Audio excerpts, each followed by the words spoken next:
Olá, olá, olá! Bom dia a todos, ou boa noite, ou boa tarde, dependendo do horário em que vocês estejam ouvindo esta palestra. Ou melhor, esse estudo, né? Nós estudamos o Evangelho segundo o Espiritismo, decodificado por Allan Kardec. E hoje nós vamos iniciar o capítulo 7. Bem-aventurados os pobres de espírito. Eu espero que todos estejam bem e que possamos juntinhos aprendermos aí mais um pouquinho do que Kardec nos traz ali, mastigadinho para que entendamos nesse tempo, no agora, e que vai saber se quando vimos essa mesma colocação em outras encarnações, não ficamos só achando, ai, deve ser isso, deve ser aquilo. Mas agora, à luz do Espiritismo, com a decodificação aqui de Kardec, nós conseguimos entender melhor. Vamos lá? Bem-aventurados os pobres de espírito. Aí, nesse capítulo, nós vamos estudar alguns itens. O que é preciso entender por pobres de espírito. O outro é: todo aquele que se eleva será rebaixado, mistérios ocultos aos sábios e aos prudentes, e depois instruções dos espíritos, onde vai conter o orgulho e a humildade e missão do homem inteligente na Terra. É um capítulo mais extenso que o anterior, né, que é o Cristo Consolador, que foi o capítulo 6, no qual toda a parte de instrução dos espíritos foi dada pelo próprio Jesus, o Espírito da Verdade. E aqui nós temos também a instrução dos espíritos, e depois vamos ver que pode ter outros ou não. Não vou olhar agora, não, nós vamos chegar lá juntinhos, tá bom? Então, o que é preciso entender por pobres de espírito? Bem-aventurados os pobres de espírito, pois deles é o reino dos céus. Mateus. A incredulidade zomba desse ensinamento moral. Bem-aventurados os pobres de espírito. Como tem zombado de outras afirmativas de Jesus por não as entender.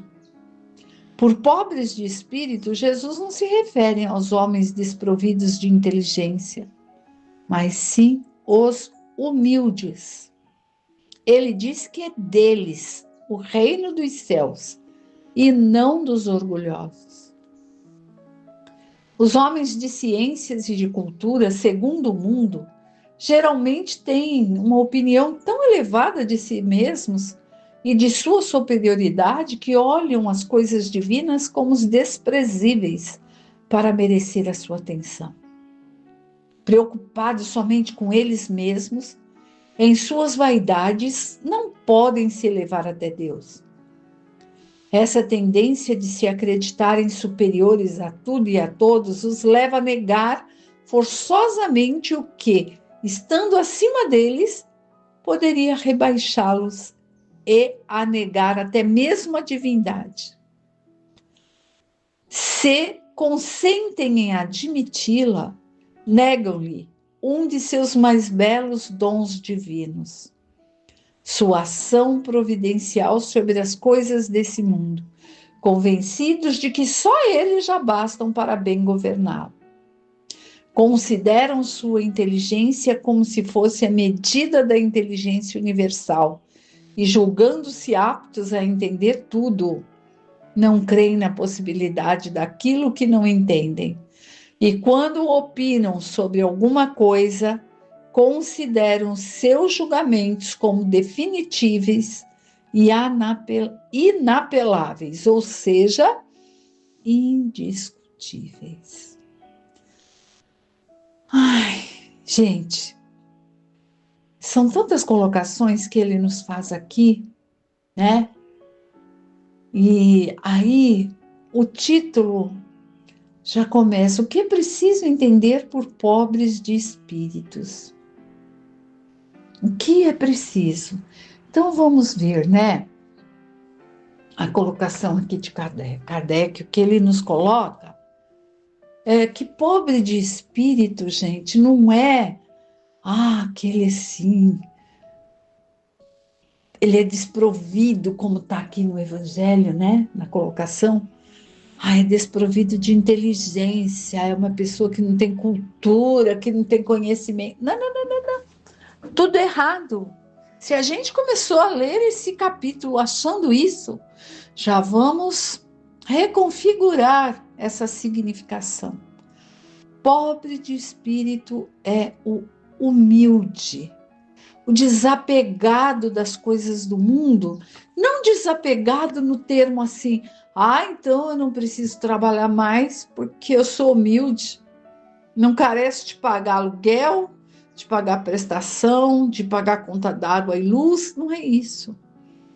Desprovido de ambição mundana, é aquele que quer aprender e se instruir. Esse é considerado uma pessoa humilde. Aqueles entre nós que está ali buscando aprender sobre o Espiritismo é uma pessoa humilde, porque está se colocando de uma forma assim, estou aberto a aprender o que diz o Espiritismo, o que diz o Evangelho, o que Jesus nos diz, o que Kardec está nos dizendo. Assim como um estudante que vai se aperfeiçoar em tal área, ele tem que chegar e se colocar à disposição de aprender. Mas Silvia, isso parece tão comum. Não. Aos orgulhosos isso não cabe. Eu vou fazer tal faculdade, mas eu já sei a respeito disso. Tem tal professor que não para de falar. Ué, meu orgulho falando mais alto? Então eu tenho que concordar com tudo? Não. É assim, estou apto a aprender. Sei que nada sei, dizia Sócrates, não é? Eu sei que nada sei e tenho que buscar muito, muito, muito, que aprender em todas as áreas. Pobre de espírito pode-se dizer daquele que vê a necessidade do aprendizado. É isso. Eu preciso aprender. Eu tenho, assim, urgência em aprender. Urgência, porque vai saber quantos e quantos tempos. Só nessa encarnação eu sei. Eu sei quanto tempo eu fiquei indo na casa espírita só tomando passe. Só não no sentido pejorativo, pois muito bom me foi tudo isso, mas assim, não me predispus a dispensar um tempinho para ouvir uma palestra, participar de uma sessão, a ler um livro. Muitos anos, acho que eu fiquei mais de 10 anos, amava ir, mas nada de compromisso, sabe? Aquela coisa da folga. Pois é, chega a hora que a gente percebe que tem essa necessidade do aprendizado até para se entender. Então, esse que quando a gente chega num ponto em que fala, não, eu preciso aprender, tem tanta coisa que se fala aqui, adoro passe, tomo, é muito bom, mas como isso acontece? Por quê? É ir buscar entender, é reconhecer a justiça de Deus e ficar sobre as leis de Deus, na certeza de que Ele é justo e misericordioso. É isso. E isso lá atrás, não, a Silvia aqui que vos fala, não tinha. Não porque fosse orgulhosa, mas quando minha mãe desencarnou, achando que estava pegando uma gripe num dia, e um mês depois estava sendo enterrada, não era gripe, não havia Covid. 29 anos atrás, foi uma diabetes que subiu demais, que nem sabia que tinha. E depois entrou em coma diabético e depois, por falta, né? Por hipoglicemia no próprio hospital. Mas tudo tinha que ser, tudo é pré-determinado. A revolta tomou conta de mim. Então, hoje em dia eu entendo que Deus sabe de todas as coisas e do porquê aquele tempo em que ela estava tão feliz com um netinho de 3 anos e uma de 2, ela teve que partir da pátria terrena para a pátria espiritual.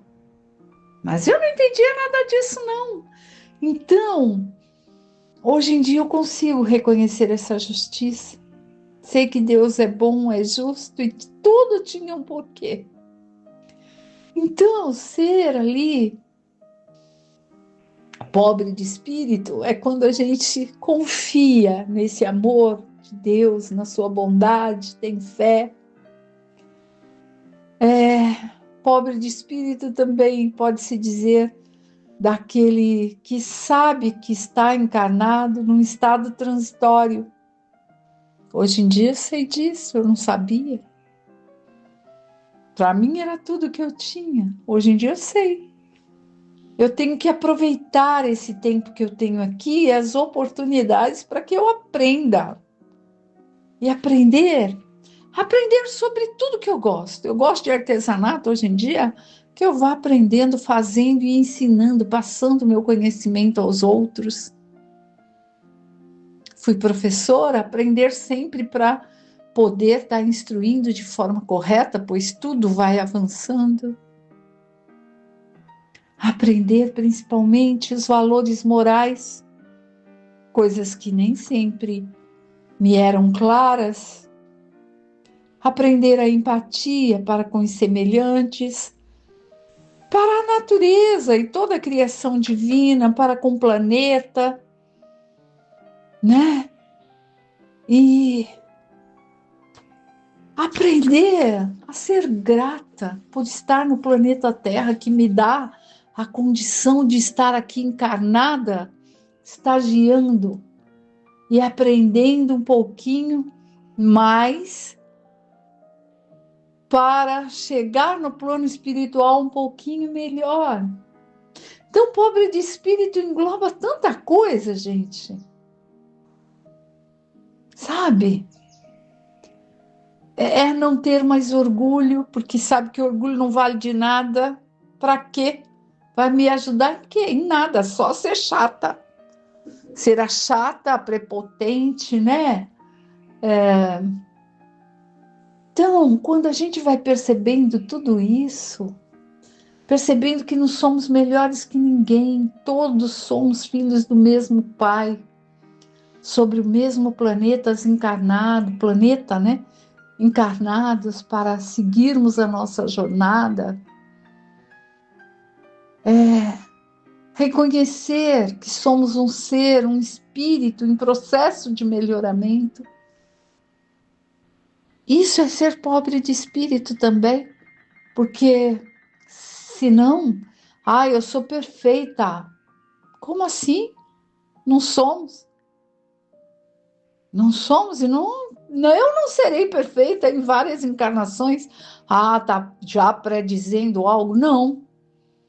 Sou um ser humano com muitas falhas, então, para isso servem as reencarnações, é um processo de melhoramento.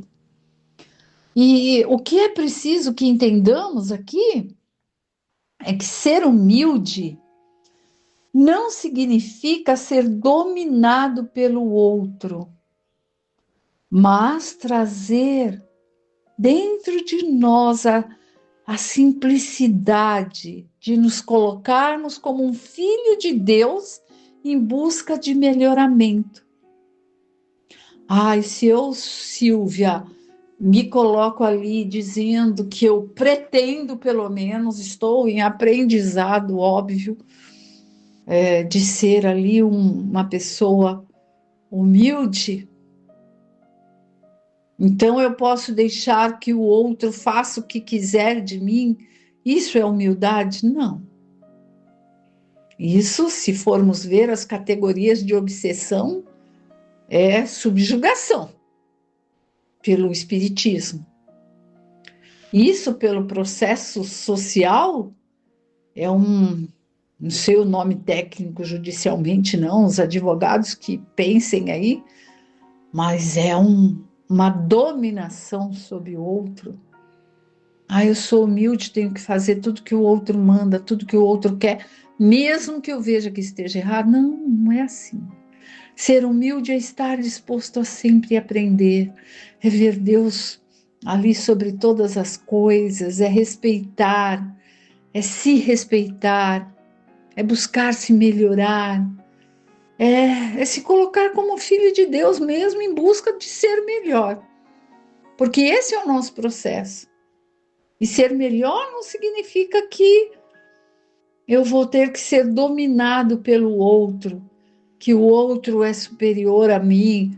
Pode ser em cargos profissionais, é meu patrão, está num cargo superior, a quem eu devo obedecer às ordens que cabem à profissão. Mas como ser humano, somos todos iguais. Então, bem-aventurados os pobres de espírito, né? Por quê? Porque dele é o reino dos céus. Também foi lida essa passagem. E o que é o reino dos céus? É o reino de Deus, né? Quando a gente lê assim, meu reino não é desse mundo.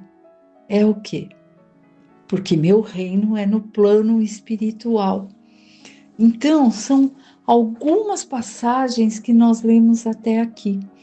E vimos também que se consideram, né, se a pessoa considera que, eu sou tão inteligente, a minha inteligência, sim, é acima de tudo e de todos.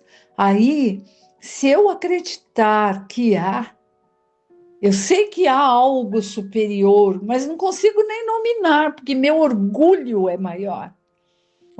Consideram sua inteligência como se fosse a medida da inteligência universal e julgam-se aptos a entender tudo. Não creem na possibilidade daquilo que não entendem. Não crê porque não entende.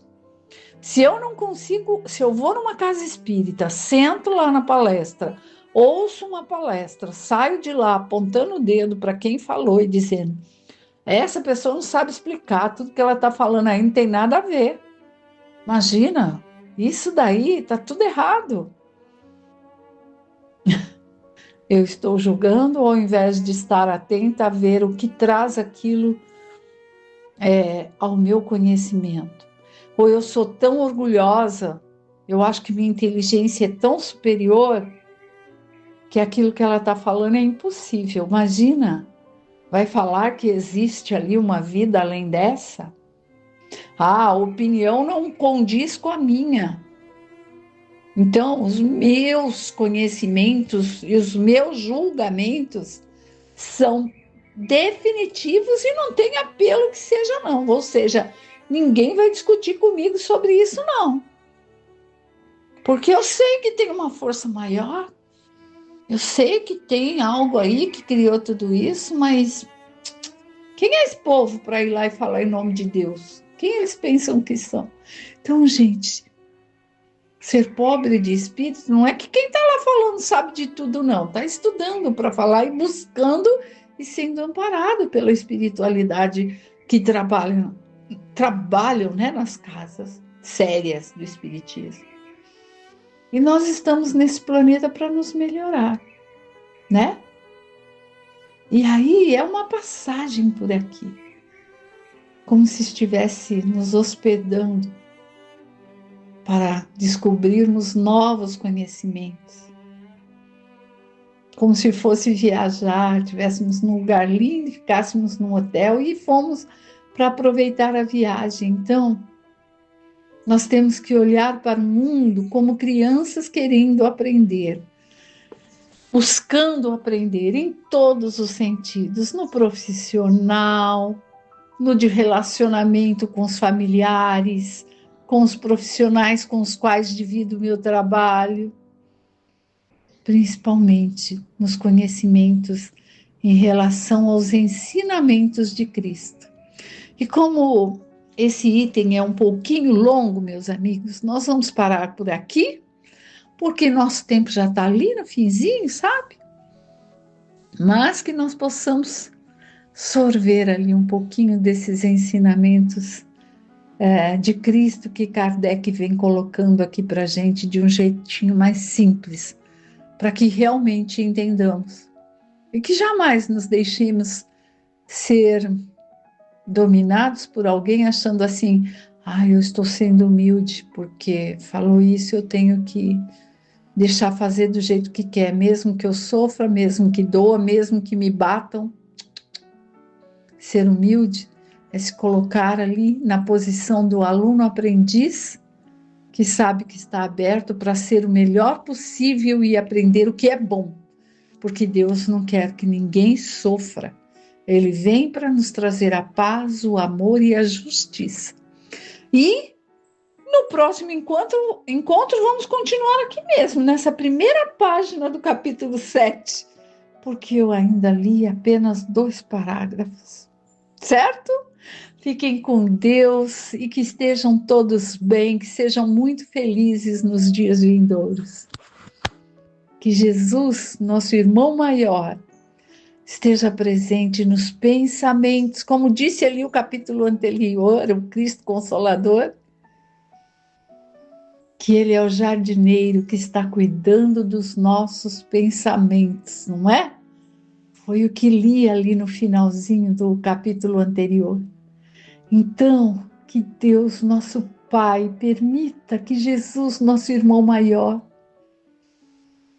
esteja ali cultivando esses bons pensamentos e que nós consigamos semear como reprodutores essas sementinhas a todos aqueles que estivermos próximos e se estivermos longe, através do nosso próprio pensamento, de coisas boas, de amor, de paz,